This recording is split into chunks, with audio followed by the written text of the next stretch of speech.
दोस्तों नमस्कार। वंदे मातरम, जय भारत, जय श्री राम। मैं आपका दोस्त योगी बोल रहा हूँ और आप देख रहे हैं मेरा चैनल योगी वाणी। और योगी वाणी में कुछ राजनीतिक परिचर्चाएं करते हैं हम लोग। आप इस चैनल पे अगर पहली बार आए हैं तो बेल आइकॉन ज़रूर दबा दें, सब्सक्राइब कर लें, साथ में लाइक करें और आपको कंटेंट अच्छा लगे तो आप इसको शेयर भी कर सकते हैं।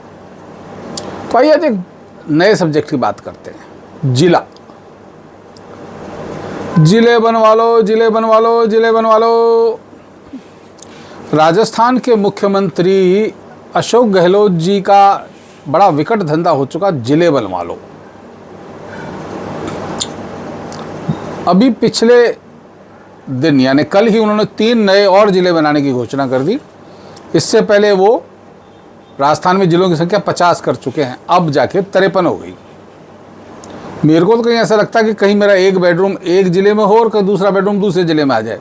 ये वक्त अगर गहलोत साहब कुर्सी पे बैठे रहते हैं, हालांकि संभावना बिल्कुल नहीं है, लेकिन ऐसा हो सकता है। ज़िले बनवा के क्या हासिल होगा ये मेरे समझ में नहीं आता। आप प्रशासनिक व्यवस्थाएं ढंग से चला नहीं पा रहे। पिछला कार्यकाल इनका बेहतर था, लेकिन ये कार्यकाल सिर्फ सरकार बचाने में ही निकलता गया, क्योंकि आपने गलत तरीके से सरकार हासिल की थी, युवा नेतृत्व को धकिया के, और आपने कांग्रेस के केंद्रीय नेतृत्व को पटा के सत्ता हासिल की। और बाद में जब आपको लगा कि सत्ता हाथ से जाती है, तब आप बिल्कुल गुंडई भाषा में आ गए। सड़क छाप लोग जिस तरह से बातें करते हैं, उस तरह की बातें आप अपने साथी उप मुख्यमंत्री रहे सचिन पायलट के लिए की। ये अलग बात है कि सचिन पायलट थोड़े कमज़ोर निकले और अपने निर्णय को वो अप्लाई नहीं कर पाए।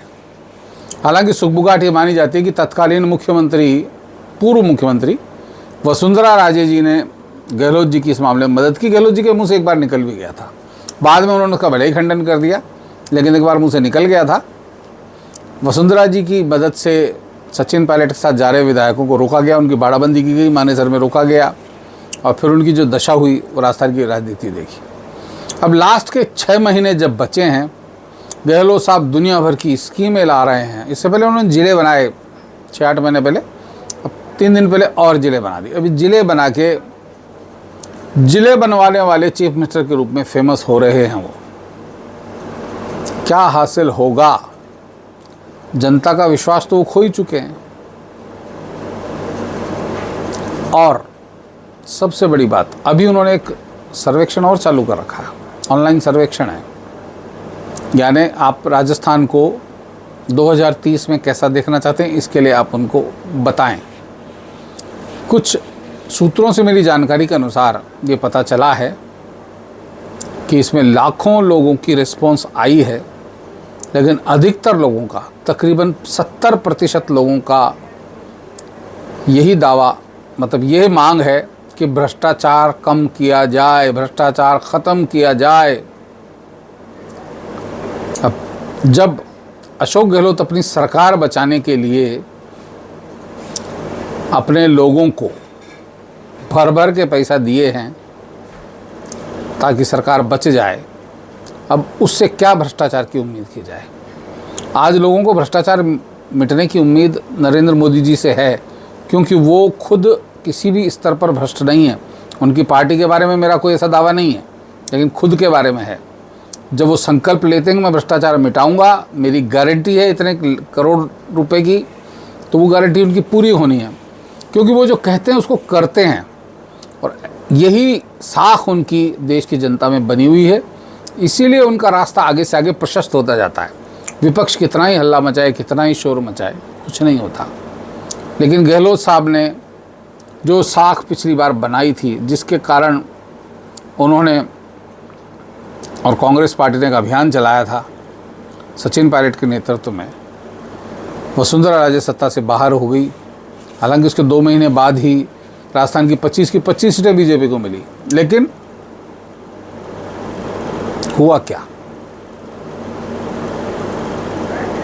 गहलोत साहब अपनी पूरी छवि भूल चुके और इस बार सत्ता बचाने और इस समीकरण को साधने में लगे रहे, जबकि बिल्कुल बहुमत वाली सरकार के वो नेता थे जो बीएसपी के 3 विधायक जीते भी थे, उनको उन्होंने अपने में शामिल कर लिया था। तो व्यवस्था पूरी उनके हाथ में थी, लेकिन फिर भी इतने बचकाने तरीके से उन्होंने 5 साल सत्ता चलाई, बेहद शर्मनाक है। जयपुर जो राजस्थान की राजधानी है, उसके हालात बहुत ख़राब हैं। अपराध तो राजस्थान में चरम स्तर पे है ही है। मैं कहता हूँ भ्रष्टाचार नहीं रोक पा रहे तो कम से कम अपराध पे तो नियंत्रण कर लो। लेकिन अब क्या, अब चिड़िया चुग गई खेत। अब तो सरकार उनकी जा ही रही है, ये तय है।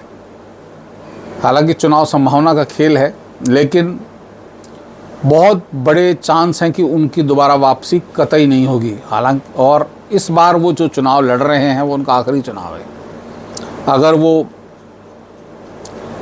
भैरव सिंह शेखावत जब उप मुख्यमंत्री थे और उनके दामाद नरपत सिंह राजवी विद्याधर नगर से चुनाव लड़े थे और वहाँ हारने के आसार थे, क्योंकि सामने विक्रम सिंह शेखावत जो कांग्रेस के बड़े कद्दावर पार्षद रहे हुए हैं, लेकिन उनका वहाँ अच्छा क्षेत्र था, उनके सामने थे और वो से हार रहे थे। भैरव सिंह शेखावत ने अपनी, कहते हैं, पगड़ी निकाल के वहाँ राजपूत समाज के सामने रख दी, क्यों उस इलाके में राजपूत समाज का प्रतिनिधित्व है। और उन्होंने बड़ी मार्मिक अपील की, भाई मेरी पगड़ी की लाज रखना, और नरपत सिंह राजवी जीत गए।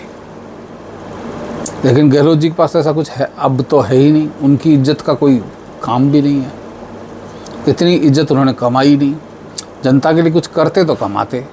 अब मुफ्त की रेवड़ियाँ केजरीवाल जी की तरह बांटेंगे तो क्या हासिल होगा। तो उन्होंने एक नया शिगुफा छेड़ा, जिले बनवा लो। जिले बनवाने से क्या होगा कि अफसरशाही को एडजस्ट किया जा सकेगा। एक कलेक्टर, आईएएस ऑफिसर कलेक्टर होगा, कि आईपीएस अधिकारी वहाँ का एसपी होगा, बाकी पूरा सिस्टम होगा। एक पूरा सचिवालय बनेगा और बहुत सारा लंबा चौड़ा एक अमला तैयार होगा। जो भवन निर्माण और भी कार्रवाइयाँ होंगी, उनमें कुछ ठेकेदार भी होंगे, ठेकेदारों से पैसा भी आएगा। चुनाव का वक्त है, ये तो करना ही पड़ता है। लेकिन मैं ये सोच के बड़ा चिंतित हूँ कल से कि पता चले कि मैं जयपुर में रह रहा हूँ, मेरा एक दूसरा घर है, दोनों अलग अलग ज़िले में आ गए। अभी विधानसभा क्षेत्रों का परिसीमन हुआ, उसमें भी हालात ये हैं।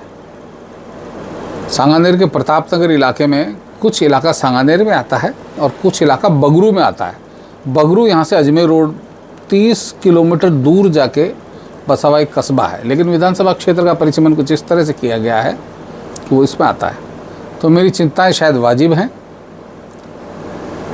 तो राजस्थान वासियों, ये सोचिए कि आप रात को सो रहे हैं, सुबह कहीं दूसरे ज़िले में आपका आँख खुले।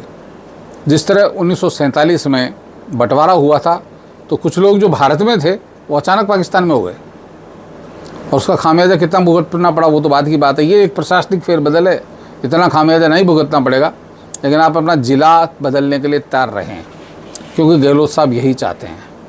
तो दोस्तों, आज के लिए इतना ही। अगली बार फिर किसी नए विषय के साथ मिलेंगे। आज एक योजना थी जो फलीभूत नहीं हो पाई, और उम्मीद करता हूं कि कल परसों में हम उस पर काम करना शुरू करेंगे और एक नए तरीके का वीडियो आपको मिला करेगा। तब तक के लिए जय हिंद, जय भारत, वंदे मातरम, जय श्री राम।